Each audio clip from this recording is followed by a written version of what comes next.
In the previous video, we were talking a little bit about the 2014 September Minsk I agreement and a little bit on the whole Donbass autonomy thing. We're going to delve a little bit into the Minsk I and Minsk II agreements because they're really the core of the problem here. And I think a lot of it makes sense at this point, if you grasp what was going on with those.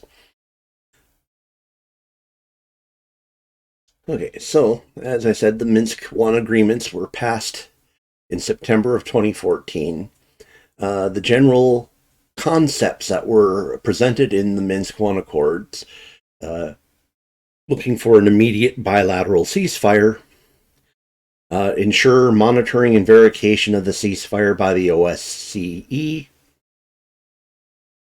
decentralization of power, including the adoption of the Ukrainian law on temporary order of local self-governance in particular districts of Donetsk and Luhansk oblasts. And oblast obviously is either Ukrainian or Russian for province. And this part is what actually causes a lot of the problems here, because what Russia wants to do is give the Russian-speaking parts of those provinces more autonomy. How much they're looking for is a good question. And Ukrainians, to a certain extent, are willing to do this, but how much they're willing to do this is part of the problem. Okay, continuing. To ensure permanent monitoring of the Ukrainian-Russian border and verification by the OSCE with the creation of security zones in the border regions of Ukraine and the Russian Federation. Immediate release of all hostages and illegally detained persons. A law preventing the prosecution and punishment of people in connection with the events that have taken place in some areas of Donetsk and Luhansk oblasts. And this becomes a point of contention later too. To continue the inclusive national dialogue. To take measures to improve humanitarian situation in Donbass. To ensure early local elections and according to the Ukrainian law on temporary order of local self-governance in particular districts of Donetsk and Luhansk oblasts.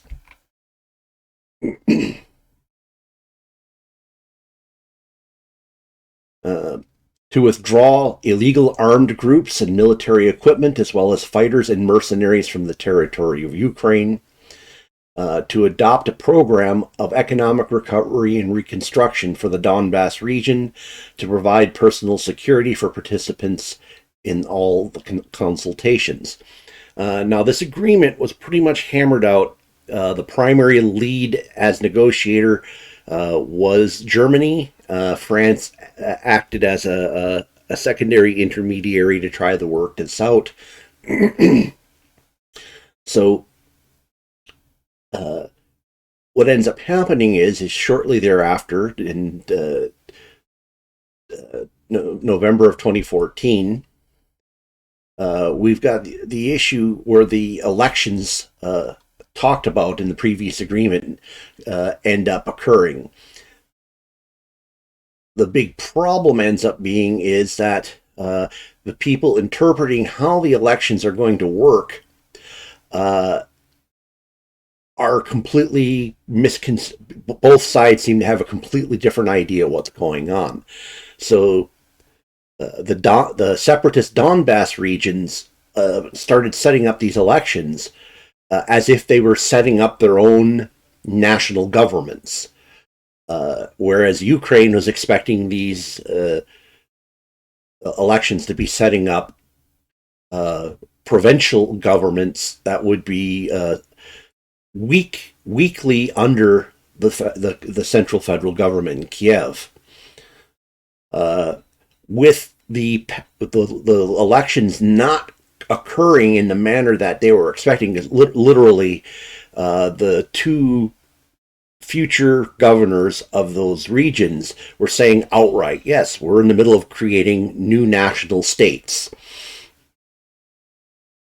And so at that point, Ukraine, back to the decree not to prosecute Donbass residents, which had been passed by the president, was the parliament attempted to rescind that law, meaning that people in the Donbass region could be prosecuted for crimes that occurred during the wartime situation, which was something the Russians were adamantly opposed to because they were attempting to carve out an area for the Russians in those areas.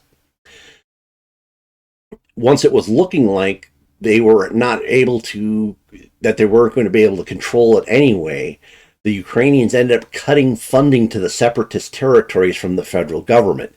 And their logic was, well, if these are going to turn into their own separate countries, why on earth should we be funding them? And between those three items, the essentially the areas believing the elections were the beginning of a new nation, the Ukrainian parliament on the precipice of pulling the no persecution agreement, and then Ukrainian government cutting funding to those areas, fighting broke out again.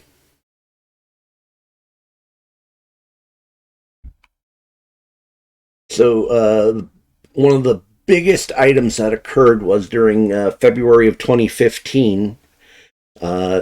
The major fighting broke out around the Donetsk airport, and this had been taken back over by government forces in Ukraine in the summer months of 2014. This ends up being a separatist victory.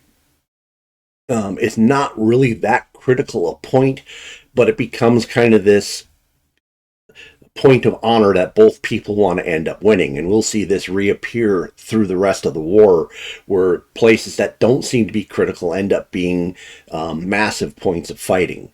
So the separatists end up taking over Donetsk airport, and at this point they attempt on setting up a new agreement, which will be called Minsk 2. Minsk 2 looks a lot like Minsk 1. And just for reference, Minsk is in Belarus, which initially was kind of acting as a go-between between Russia and Ukraine, and ends up being kind of a platform for the Russian invasion of Ukraine later. Again, Minsk 2 is brokered by Germany. And as it's written, the autonomy of the Donbass is not understood by either side. This could be deliberate misinterpretation, or what seems to be really poor wording that could be interpreted in multiple ways. And this could be an issue of essentially, probably the most common language between all the groups would probably be English, and you have Germans and French hammering out an agreement, trying to get the verbiage back into a form of Ukrainian and Russian that's meaningful, and it seems like they failed.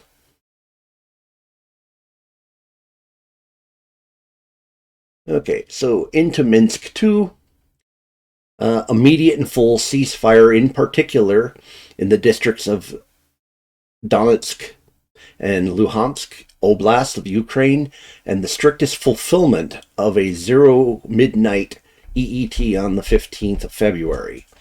Pull out of all heavy weapons by both sides to equal distance, with the aim of a creation of a security zone on a minimum of 50 kilometers apart for artillery 100 millimeter caliber or more, and a security zone of 70 kilometers for multiple rocket launchers, and 140 kilometers for multiple launch systems, Tornado S, Uragan, Smerch, and Torchka U.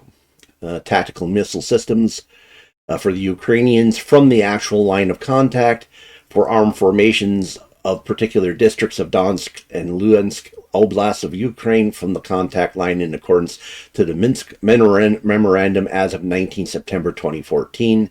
The pullout of the above-mentioned heavy weapons must start no later than the second day. The start of the ceasefire finish within 14 days. Process will be assisted by the OSCE with the support of the Trilateral Contact Group. Now, this ends up being a huge problem because they don't do a really good job explaining exactly where the line of contact is. So obviously, the separatists had made gains during this last period, so they're going to be in favor of the line of contact being, including everything they just took. And this agreement is pretty much saying, well, we're going back to the original line of contact, and no one's going to particularly be interested in giving up any of their lost gains, or any of their gains. So this ends up being a point of contention. Effective monitoring and verification of the ceasefire regime and pullout of heavy weapons by the OSCE will be provided from the first day of pullout using all necessary technical means such as satellites, drones, radio location, etc. Now, the idea of pulling the weapons back to lines based on their range, that was a good thought, because that was part of the problem before. When they set up the original separation, everyone was still in kind of shooting distance of each other, especially if you can lob an artillery shell with no fear of response. It definitely increases the likelihood that you're going to have ceasefire violations, especially if both sides aren't in the mood to actually follow through. On the first day of the pullout, a dialogue to start on the modalities of conducting local elections in accordance with the Ukrainian legislation and the law of Ukraine on temporary order of local self-governance in particular districts of Donetsk and Luhansk oblasts, and about the future of these districts based on the above-mentioned laws.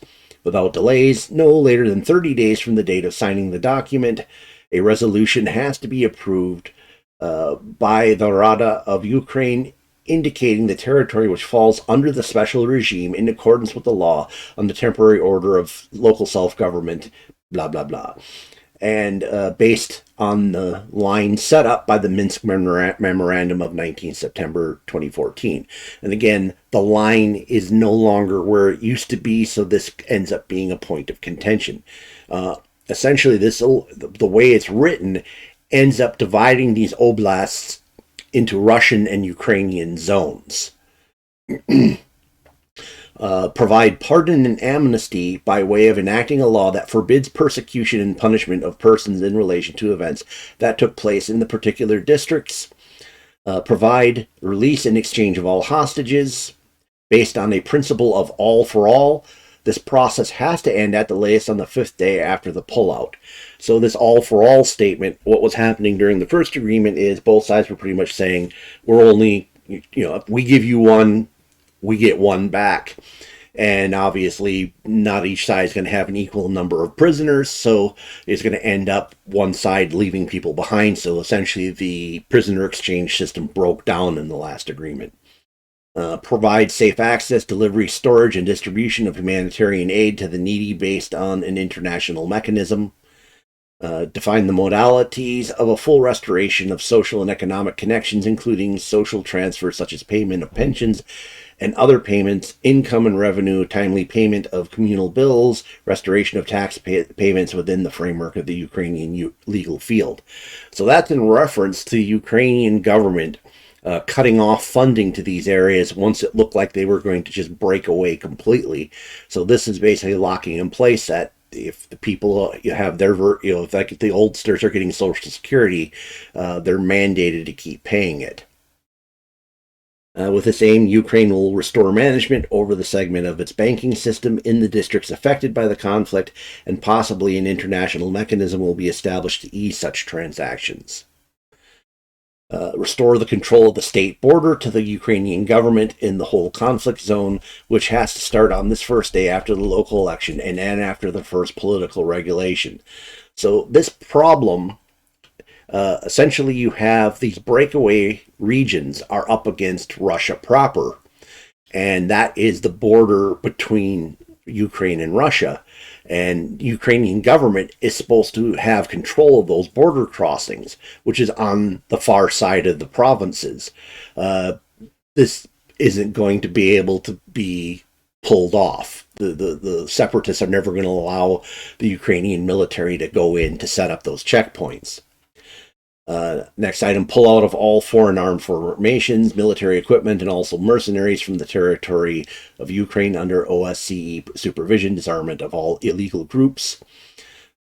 constitutional reform in the Ukraine with a new constitution to come into effect by the end of 2015. The key element is decentralization, dealing with the breakaway provinces again. So part of this agreement requires Ukraine to write a new constitution in order to deal with, basically create a weaker central government and devolve power down to the oblasts. So this is a major, huge concession by the Ukrainians, and it's very controversial. It's not well regarded in Ukraine. Next item, based on the law of Ukraine, talking about the breakaway oblasts again, questions related to local elections will be discussed and agreed upon with representatives of the particular districts. In the framework of the Trilateral Contact Group, elections will be held in accordance with the relevant OSCE standards and monitored by the OSCE.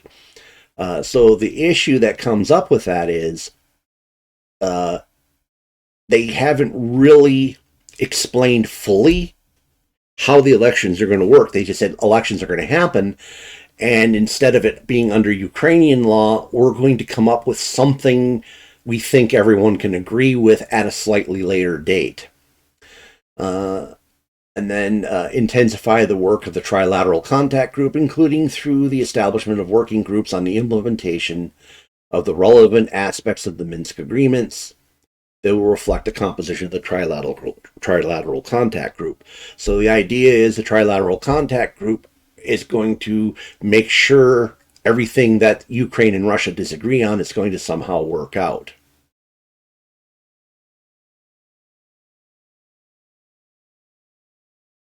Now, through February through September of 2015, there is a ceasefire in place, but there's literally, by the time September rolls around, thousands of ceasefire violations reported by both sides. And both sides seem to be basically, they're trying to use the EU framework that's put in there to complain what the other side is doing. It's hard to tell how much of it is orchestrated and how much is just individual actors out kind of doing their own thing.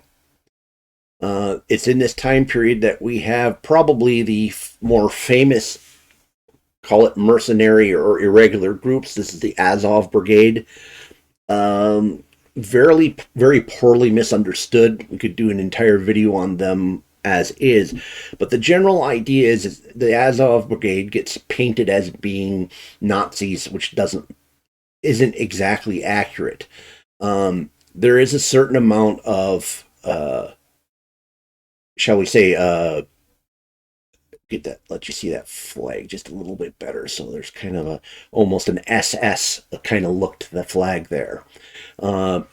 So in Ukraine, because Ukraine and Russia have such a bad history with each other, in terms of conquest, the Holodomor by the Soviets on them, basically enforced mass starvation, mass live burials, and other things like that. The Nazis have a certain romanticized aspect or essence there, where they were looked at in a period of as liberators. The Azov Brigade is very strange, where on one hand they have Jews in their midst and don't seem to be particularly concerned with them, don't seem to be particularly concerned with National Socialism per se. They are nationalist. They're nationalist in terms of Ukraine for Ukrainians, and they do have a problem with other foreign immigrants, but they're not so problematic with people who have born there. So they actually share a lot. Their sentiment seems to be closer to fascist Italy than Nazi Germany. So, but however, this identification with the Nazis is something the Russians are going to use for propaganda in the future. And essentially, October The Normandy Four end up meeting. They end up hammering out a new ceasefire deal, and the ceasefire holds all of 8 days, which is the best it ends up doing at this point.